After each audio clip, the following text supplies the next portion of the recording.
What's up mga Majer, Bird King? Samahan nyo akong araw, magpapagupit tayo, di ba? So papunta na ako sa barbershop natin, dito sa Barbs Pro, sa Caloocan. Let's go!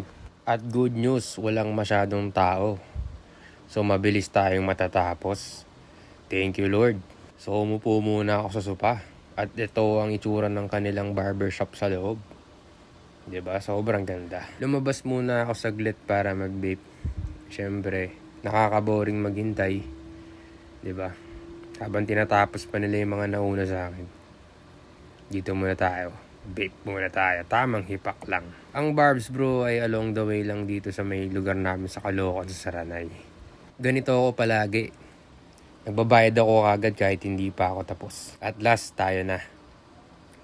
Tayo na ang babanatan. So yan nga pala, kabrad ko nga pala yung barbero ko. So simulan na natin tong laban na to para sa malupit na haircut. Let's go. Ang gupit ko pala ay 8 top, tapos high fade. Ganun ang gupit ko lagi. Devil cut din.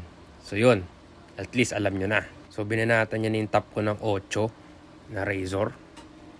Tapos sa mga panahon na to, sa oras na to is gilid na. High fade tayo.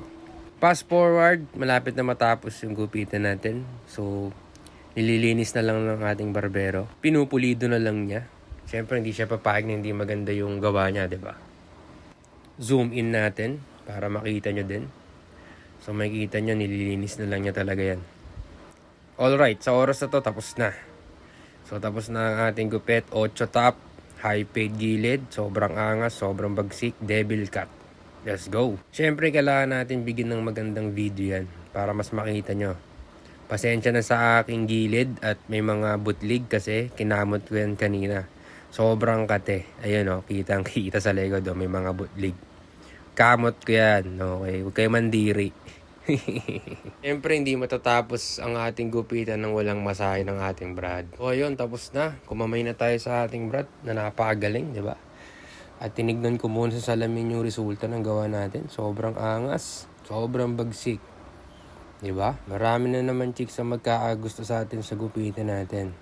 Devil cut lang yan mga Majer. So yun, salamat sa pagsubaybay sa araw na to. Sa quick vlog na to. Makita-kita ulit tayo sa panibago kong video. Bye-bye!